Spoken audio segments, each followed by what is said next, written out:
الصبح بدا من طلعته. بسم اللہ الرحمن الرحیم. تیسرے پارے میں 12واں رکوع اور سورہ آل عمران کا چوتھا رکوع چل رہا ہے. سورہ آل عمران کی 32 آیات ہوئی ہیں. آیت نمبر 32 کے بعد ہے ان اللہ اصطفى آدم ونوحا وآل ابراہیم وآل عمران علی العالمین. اعوذ باللہ من الشیطان الرجیم. بسم اللہ الرحمن الرحیم. ان اللہ اصطفى آدم ونوحا وآل ابراہیم وآل عمران علی العالمین ذریۃ بعضها من بعض واللہ سمیع علیم. إذ قالت امرأة عمران رب إني نذرت لك ما في بطني محررا فتقبل مني إنك أنت السميع العليم. صدق اللہ. اوپر کی آیات میں دشمنان خدا کی محبت و دوستی سے منع کرنے کے بعد اللہ سے محبت کرنے کا معیار بتایا گیا تھا. اگر کسی شخص کو اپنے مالک حقیقی اللہ سے محبت کا دعویٰ ہے، خیال ہے، تو اس پر لازم ہے کہ نبی کریم علیہ الصلاۃ والسلام کی اتباع کرے، اطاعت بھی کرے، اتباع بھی کرے. اطاعت اور اتباع میں ایک فرق ہے. اتباع ہوتی ہے افعال کی، اتباع مانے کہ فعل اعمال کی پیروی کرنا، اور اطاعت ہوتی ہے اقوال کی. تو نبی کریم علیہ الصلاۃ والسلام کہ جو فعل ہے، جو سیرت ہے، اس کی بھی اتباع ضروری ہے، اور جو نبی کریم علیہ الصلاۃ والسلام کے اقوال ہیں، ارشادات ہیں، اس کی بھی اطاعت ضروری ہے. تو اطاعت اور اتباع دونوں ہی ضروری ہے. آپ کے افعال کی اتباع ضروری ہے اور آپ کے ارشادات کی اطاعت ضروری ہے. تو اطاعت تعمیل حکم کا نام ہے اور اتباع فعل کی نقل اتارنے کا نام ہے. تو آپ کے افعال کو بھی اپنانا ہے. اس سے معلوم ہوا کہ نبی کریم علیہ الصلاۃ والسلام کہ اقوال اور افعال دونوں ہی حجت ہیں. قرآن سے ہی پتہ چل رہا ہے، کیونکہ ایک جگہ فاتبعونی کہا، دوسری جگہ اطیعوا اللہ والرسول کہا. تو اللہ کی نافرمانی رسول کی نافرمانی ہے، رسول کی نافرمانی یہ اللہ کی نافرمانی. اطاعت اور اتباع کے معاملے میں قرآن کا یہی انداز ہے. بہرحال تو جو چاہتا ہے کہ اللہ سے محبت کرے تو اسے نبی کی اتباع کے بغیر چارہ کار نہیں. اب آگے کچھ اللہ کے نیک بندوں کا جو اللہ سے محبت کرنے والے تھے واقعی، اور پھر اللہ کے وہ محبوب بن گئے تھے. جب آدمی ایک قدم آگے بڑھاتا ہے اللہ کی طرف تو اللہ تعالیٰ کی طرف سے پھر نوازشات ہوتی ہیں. تو جو اللہ کے محب بھی تھے، محبوب بھی تھے، ان نیک بندوں کا تذکرہ، اور ان محب اور محبوب بندوں میں سب سے اونچا مقام ہے انبیاء کا. اللہ تعالیٰ نے انسانوں کو یہ شرف بخشا ہے کہ انسانوں کو سب سے افضل بنا کر نبوت ان میں رکھی ہے. تو اس لیے تذکرہ شروع ہوتا ہے آدم سے کہ اللہ تعالیٰ نے ساری مخلوقات میں سے زمین، آسمان، چاند، سورج، ستارے سب کو چھوڑ کر ان سب میں انسان کو اللہ نے چن لیا اور اس کو سب سے اونچا مقام دیا. یہاں تک کہ فرشتوں سے بھی سجدہ کرا دیا اور نبوت سے نواز دیا. اور یہ نہیں کہ صرف حضرت آدم کو ہی یہ شرف عطا فرمایا ہو، نبوت سے نوازا ہو، بلکہ آدم علیہ السلام کی نسل میں، ذریت میں بعد میں نوح علیہ السلام ہوئے، ان کو بھی نبوت، پھر آگے اور سلسلہ چلتا رہا. تو آدم علیہ السلام، نوح علیہ السلام، پھر ابراہیم علیہ السلام جو انبیاء کرام کے زمانوں میں درمیانے زمانے کے ہیں. تو یہ ابراہیم علیہ السلام کی نسل میں سلسلہ چلا، اور ابراہیم علیہ السلام کی نسل میں سلسلہ چلتے چلتے حضرت عیسیٰ علیہ السلام تک آیا. ابراہیم علیہ السلام کی نسل میں 2 نبی ہیں جن سے دونوں سے سلسلے چلے.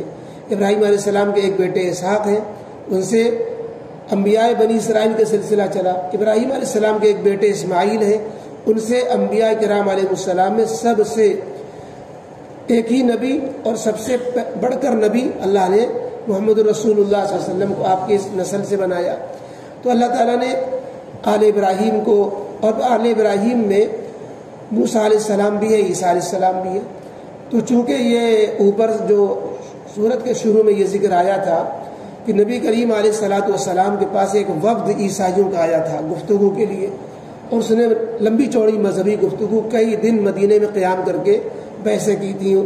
آخر میں مباہلے پر جو ہے نتیجہ پہنچا تھا. مباہلہ نبی کریم علیہ السلام نے ان کو مباہلے کی دعوت دی تو اس پر تیار نہیں ہوئے تھے وہ لوگ. وہ آگے آئے گا قصہ. تو اس لیے ذکر اب چھیڑا جاتا ہے انبیاء کرام علیہ السلام میں، خصوصاً عیسیٰ علیہ السلام کا. لہذا تفصیلی تذکرہ آگے کئی رکوع میں عیسیٰ علیہ السلام کا چلا گیا. عیسیٰ علیہ السلام کی والدہ ہے مریم، اور مریم کے والد ہیں، ان کا نام ہے عمران.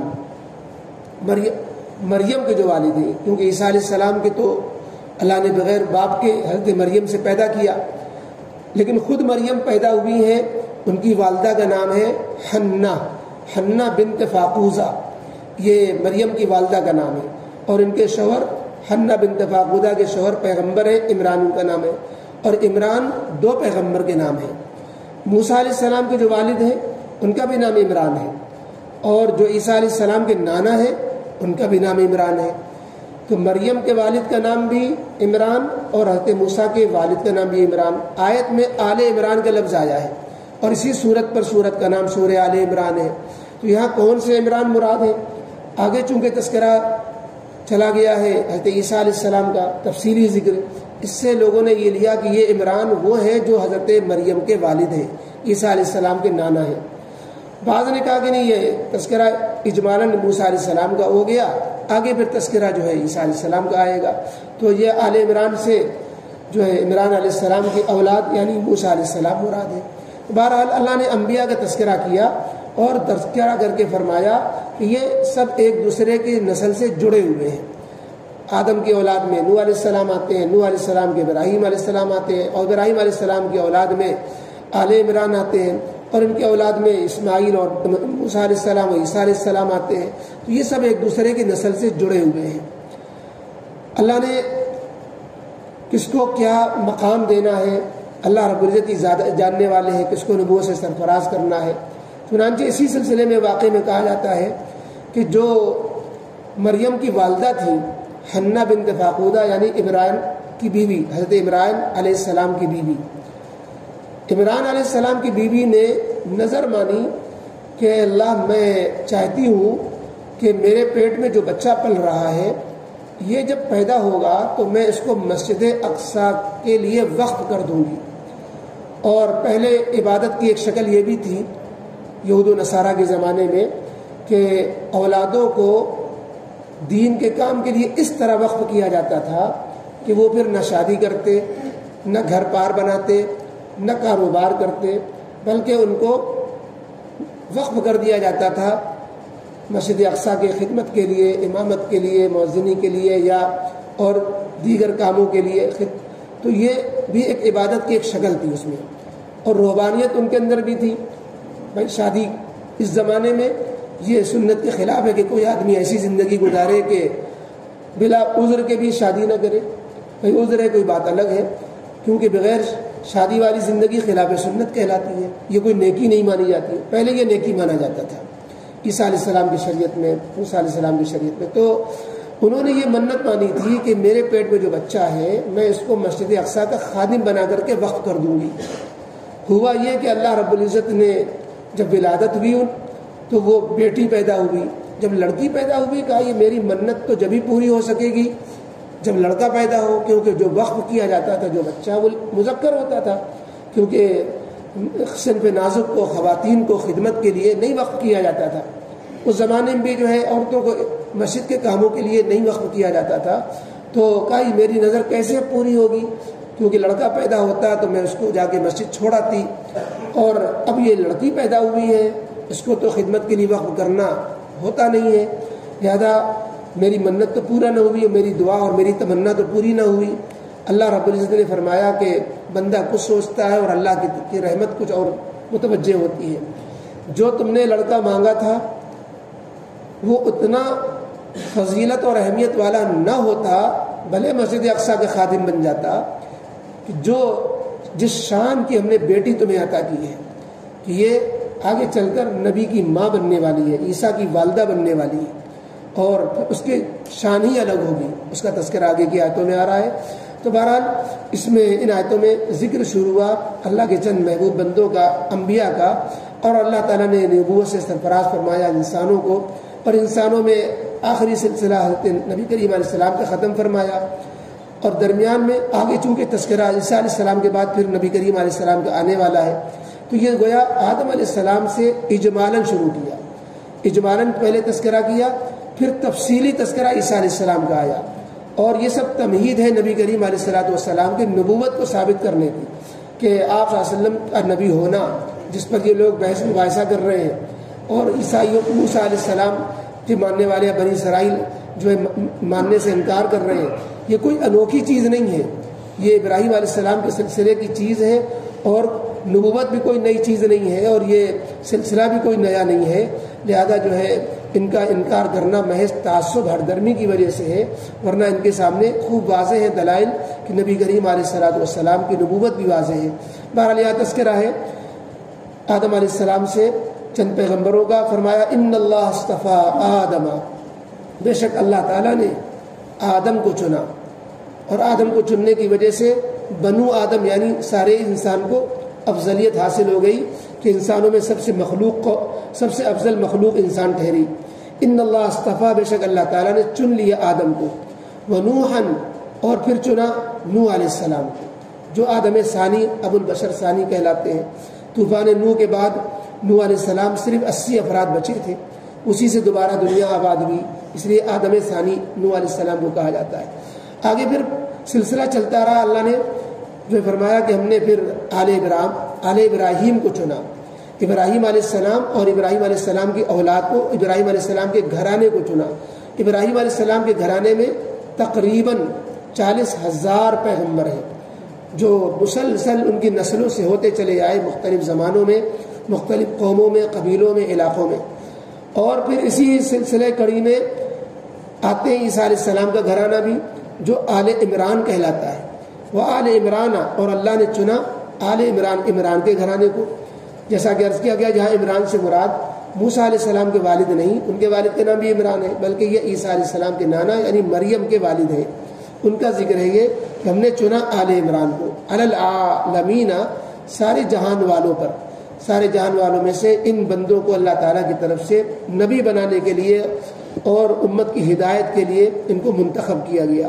ذریۃ بعضها من بعض، یہ آدم سے لے کر آخر تک یہ سارے ہی سلسلہ بعض سے کی اولاد بعض کی نسل سے، ایک دوسرے سے قرابت بھی ہے۔ واللہ سمیع علیم، اور اللہ تعالیٰ خوب سننے والا، جاننے والا ہے۔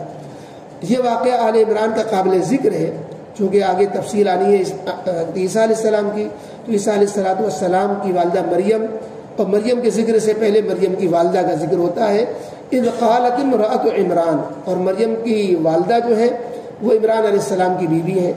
جبکہ کہا، یعنی واقعہ قابل ذکر ہے، جبکہ عمران کی بیوی حضرت حنہ بنت فاقوزہ نے، والدہ مریم نے کہا ربی، جبکہ مریم پیٹ میں تھی، ربی، اے میرے رب، انی نذرت لک، بے شک میں منت مانگتی ہوں تیری رضا کے لیے، ما فی بطنی، کو جو چیز میرے پیٹ میں پل رہی ہے، محررن، وہ آزاد ہوگی، وقف ہوگی مسجد اقصیٰ کے لیے، فتقبل منی، لہذا میری طرف سے یہ نظر، میری منت یہ قبول فرما لے، یعنی میرے بیٹا ہو اور میں پھر بیٹے کو مسجد اقصیٰ کا خادم بنا کے وقف کر دوں، یہ میری منت پوری کرا دیجیے۔ انک انت السمیع العلیم، بے شک آپ خوب سننے والے، جاننے والے ہیں۔ اب جب بچے کی ولادت ہوتی ہے اور بیٹی پیدا ہوتی ہے مریم، تو شکوہ کرتی ہیں، اس کا جواب آ گیا۔ الحمد للہ رب العالمین، والصلاة والسلام علی رسول محمد وآلہ وصحبہ اجمعین۔ اللہم صلی علی محمد وعلی آل محمد کما صلیت علی ابراہیم وعلی آل ابراہیم انک حمید مجید۔ اللہم بارک علی محمد وعلی آل محمد كما باركت على إبراهيم وعلى آل إبراهيم إنك حميد مجيد يا حي يا قيوم برحمتك نستغيث يا ذا الجلال والإكرام يا رحمن يا رحيم، ہم سب کے گناہوں کو معاف فرما، اے اللہ ہم سب کو نیک بندوں کے دامن میں جگہ نصیب فرما، اے اللہ ان کے نقش قدم پر چلا، اے اللہ ان کے خاک، ان کے اللہ قدموں کے تلے اللہ ہم سب کو اللہ جگہ نصیب فرما، ان سے سچی محبت نصیب فرما، اے اللہ اپنے فضل و کرم سے ہم سب گنہگاروں کو بھی اے اللہ نیک بندوں کی صفوں میں شامل فرما کر اللہ کسی بھی بہانے سے اللہ ہم سب کی مغفرت کے بھی فیصلے فرما۔ اے اللہ دنیا بھی اچھی بنا، آخرت بھی اچھی بنا، دونوں جہان کی بھلائیاں نصیب فرما۔ دنیا کے لین سے جس کی جو حاجتیں، ضرورتیں، پریشانیاں، مصیبتیں، بیماریاں ہیں اللہ سب پر نظر کرم فرما، سب مصیبتوں، پریشانیوں، بیماریوں کو دور فرما، اور اے اللہ آخری وقت میں ایمان پر خاتمہ نصیب فرما، اور آخرت کے بھی تمام مراحل بحسن خوبی اے اللہ تمام مراحل میں آسانیاں فرما، اور اے اللہ اپنی رضا نصیب فرما، جنت مقدر فرما۔ ربنا تقبل منا انك انت السميع العليم وتب علينا انك انت التواب الرحيم۔ سبحان ربك رب العزة عما يصفون وسلام على المرسلين والحمد لله